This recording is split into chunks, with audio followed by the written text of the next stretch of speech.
Assalamualaikum warahmatullahi wabarakatuh. Saya Muhammad Ashraf bin Azmi, nombor metrik I19304204.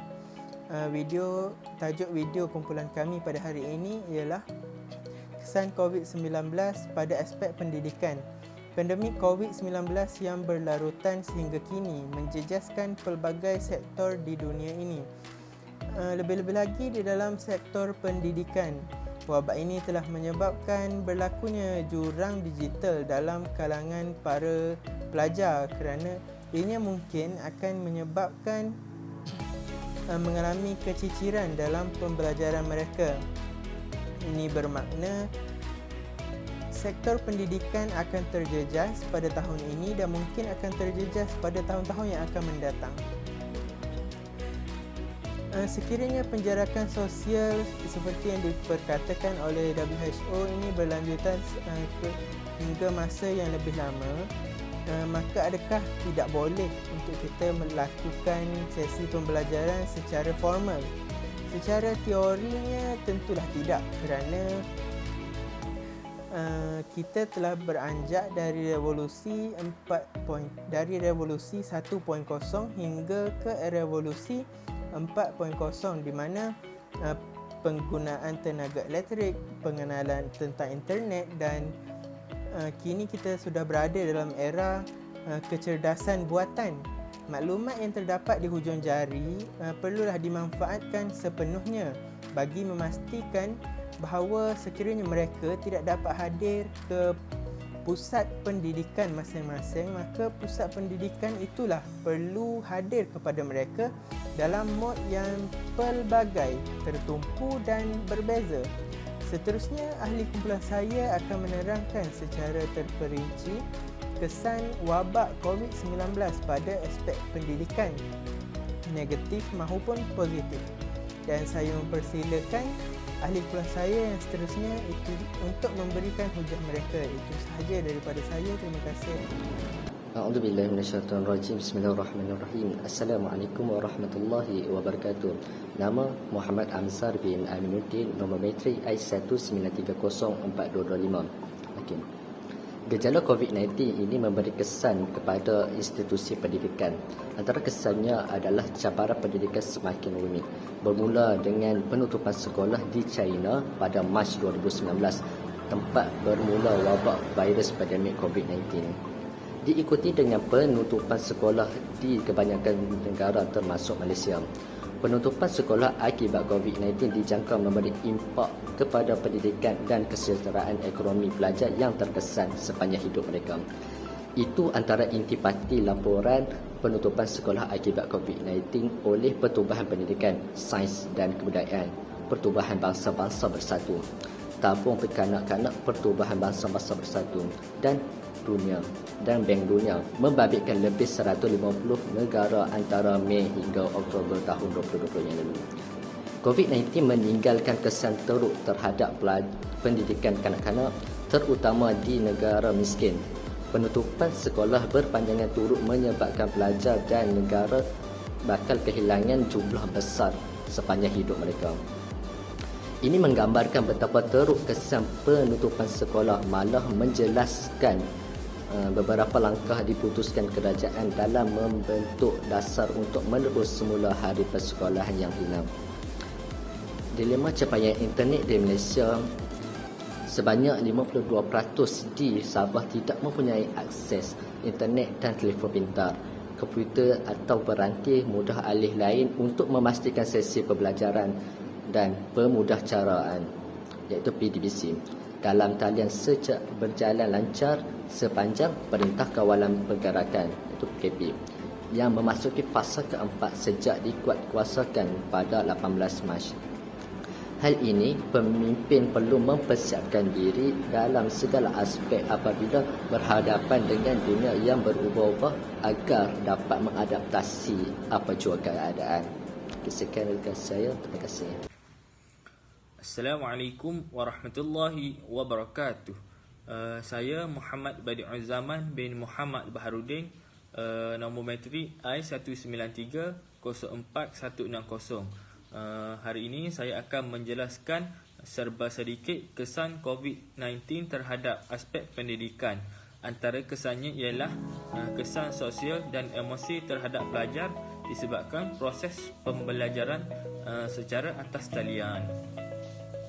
Proses pembelajaran secara maya yang begitu padat menyebabkan kebanyakan pelajar kurang bersosial dengan ahli keluarga, saudara mara dan jiran tetangga.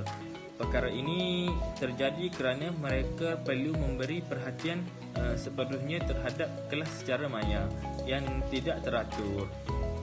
Kadang-kala ia dilakukan oleh guru mengikut jadual, kadang-kala ia dilakukan oleh guru pada waktu malam.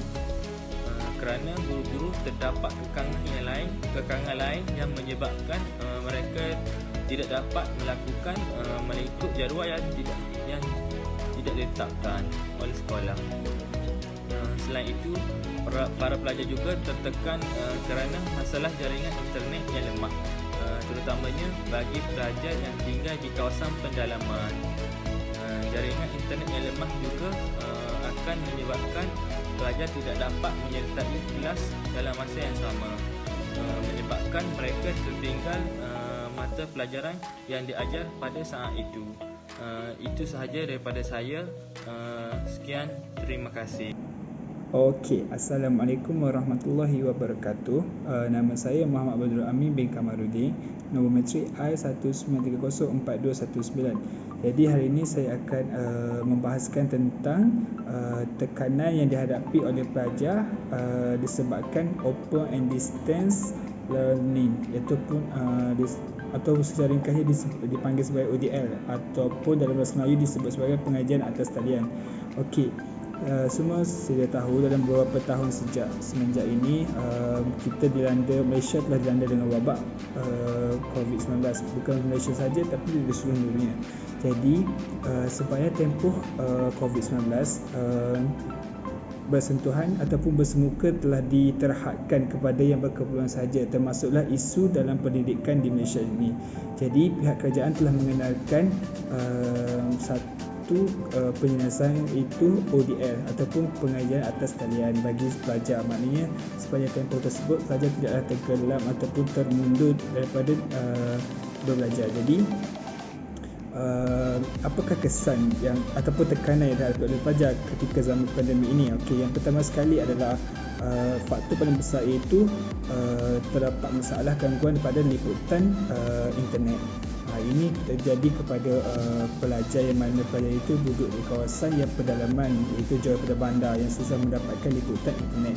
Jadi ini adalah salah satu tekanan yang dihadapi oleh pelajar pada zaman pandemik ini. Yang kedua iaitu stres yang tidak boleh dikawal. Ini berlaku disebabkan oleh, kemungkinan antaranya adalah disebabkan oleh kerja sekolah ataupun assignment yang terlampau banyak sehinggakan student ataupun pelajar itu sendiri tidak dapat berehat dengan secukupnya. Yang ketiga, yang ketiga masa tekanan iaitu kurang bersosial. Itu yang disebabkan oleh jadual kelas. Mungkin dia orang mengambil subjek yang padat sehinggakan sepanjang hari menghadap laptop sahaja tanpa bersosial, itu melakukan aktiviti dadah dan lain sekali. Jadi ada banyak je lagi tekanan yang dihadapi oleh pelajar ketika zaman pandemik, tapi saya cuba terangkan mengikut apa yang saya tahu. Jadi itu sahaja daripada saya. Selebihnya saya serahkan kepada kawan-kawan saya lain. Terima kasih dan Assalamualaikum warahmatullahi wabarakatuh. Assalamualaikum warahmatullahi wabarakatuh. Saya Muhammad Nur Arif bin Ali, nombor matrik I1930414. Hari ini saya ingin membincangkan tentang tajuk norma baharu dalam sistem pembelajaran. Susulan penularan pandemik itu yang menjejaskan kira-kira 1.5 bilion pelajar dan keluarga di seluruh dunia. Kerajaan pelbagai negara memilih kaedah pembelajaran jarak jauh mengatasi cabaran itu dengan memperkukuh sokongan kepada guru serta menilai semula dasar pentakdiran dan peperiksaan. Antara kaedah bagi meneruskan pendidikan pelajar termasuklah menerusi platform dalam talian, televisyen, radio dan pemberian bahan pendidikan untuk dibawa pulang ke rumah. Namun menurut laporan Badan Dunia, keberkesanannya berbeza antara negara berpendapatan tinggi, sederhana dan rendah. Sebanyak 36% menyatakan platform pendidikan dalam talian sangat berkesan, manakala 58% menyifatkannya sebagai berkesan, khususnya dalam kalangan negara berpendapatan tinggi dan menengah tinggi. Namun, UNESCO dan Kesatuan Telekomunikasi Antarabangsa menganggarkan setakat melalu 40% pelajar yang terbabit dengan penutupan sekolah tidak memiliki akses internet, sekaligus memungkinkan sejumlah besar pelajar keciciran jika sekolah terus ditutup. Setakat itu sahaja daripada saya. Sekian, terima kasih. Assalamualaikum warahmatullahi wabarakatuh. Nama saya Muhammad Haziq bin Abdullah, nombor matrik I1930416.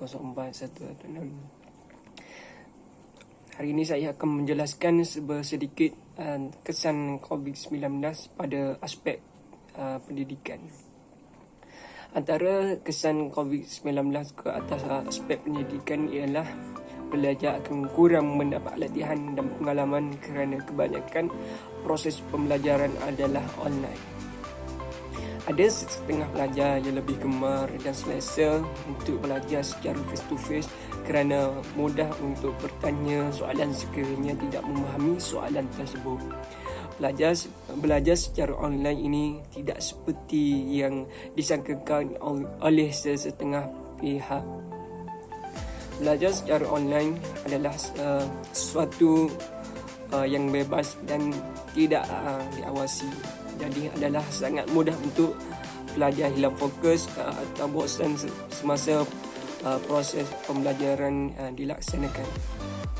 Akhirnya pelajar akan terlepas sesuatu dan mungkin akan terkikir ilmu yang telah disampaikan oleh guru atau lecturer.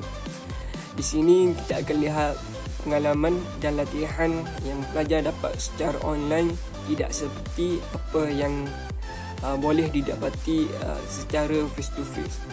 Sekian, itu saja daripada saya. Terima kasih. Bismillahirrahmanirrahim. Assalamualaikum warahmatullahi ta'ala wabarakatuh. Nama saya Muhammad Nur Ali bin Amran, nama matrik I193041115.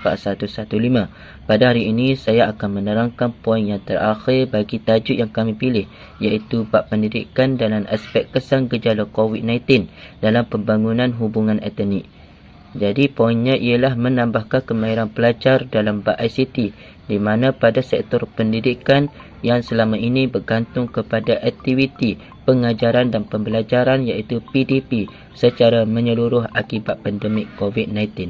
Oleh itu, semua aktiviti PDP seperti ujian makmal, kerja bengkel, perkuliahan dan aktiviti kokurikulum terpaksa ditangguhkan serta-merta akibat COVID-19. COVID-19 boleh dianggap sebagai landasan untuk meningkatkan kemahiran dan kadar celik pensyarah pelajar maupun komuniti terhadap penguasaan kemahiran teknologi dan ICT sesuai keperluan revolusi industri 4.0. Penggunaan teknologi maklumat dan komunikasi ICT pada masa kini semakin mendapat tempat di sektor di Malaysia. Kepesatan pembangunan telah menjadikan ICT itu satu keperluan dalam kalangan orang ramai. Masyarakat tidak kira golongan nomor maupun orang kurang upaya OKU tidak ketinggalan dalam penggunaan perkhidmatan ICT yang kian meluas ini. Masyarakat lebih cenderung untuk menggunakan perkhidmatan ICT seperti internet, melakukan transaksi jual beli atas talian online, melakukan kerja rumah dan proses pembelajaran dari rumah sewaktu PDP. Arahan Perintah Kawalan Pergerakan PKP yang telah dilaksanakan oleh kerajaan telah menyebabkan keterbatasan dalam sektor pendidikan untuk beroperasi secara biasa, iaitu bersemuka dan menjadikan pembelajaran secara dalam talian sebagai media gantian. Sekian, terima kasih. Bismillahirrahmanirrahim. Nama saya Muhammad Khalis Aslam Biroslan, pemegang nombor matrik I19304-239. Apa yang saya boleh simpulkan dekat sini bahawa pandemik COVID-19 telah menimbulkan pelbagai isu termasuk proses pelaksanaan pendidikan di seluruh dunia. Kepelbagaian isu yang timbul telah memberikan inspirasi kepada kerajaan Malaysia untuk meneroka fenomena dan perubahan dalam pendidikan serta mengkaji isu-isu kritikal yang timbul dalam bidang ini sama ada sebelum, semasa atau selepas berakhirnya COVID-19 ini. Sedar atau tidak, pandemik COVID-19 telah menunjukkan kekuatan dan kelebihan dalam pendidikan di negara kita bagi mengintegrasikan teknologi dalam pendidikan terlebih awal. Saya tidak nafikan ada juga kelemahan dalam PDPR secara online ataupun pendidikan dalam berdepan COVID-19 ini.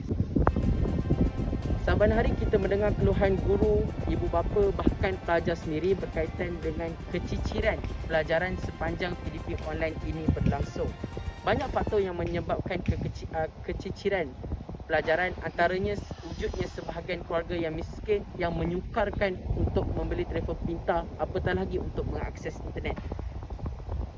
Persoalannya, berapa ramai pelajar yang begitu setia di hadapan komputernya dan berapa ramai pelajar yang begitu khusyuk sepanjang pelajaran PDPR online ini berlangsung. Apa yang saya boleh katakan, sepatutnya bukan sahaja kerajaan yang memainkan peranan, bahkan semua pihak perlu bersatu hati dan bekerjasama sekaligus melahirkan berfikiran terbuka untuk menjayakan transformasi dalam pendidikan. Semua pendidik dari setiap institusi pengajian tinggi hinggalah ke peringkat rendah, ibu bapa dan komuniti berperanan dalam memastikan kelestarian pendidikan yang berkualiti. Polisi dan strategi perlu diperkemaskan dan diperbaharui bagi mewujudkan pendidikan yang stabil. Walaupun sudah ada pelajar yang mula belajar di sekolah, tapi saya tidak menafikan bahawa masih ada pelajar yang, khususnya pelajar IPT yang belajar secara online di setiap IPT. Iaitu saya Muhammad Khalis Aslam daripada Grup 5. Terima kasih.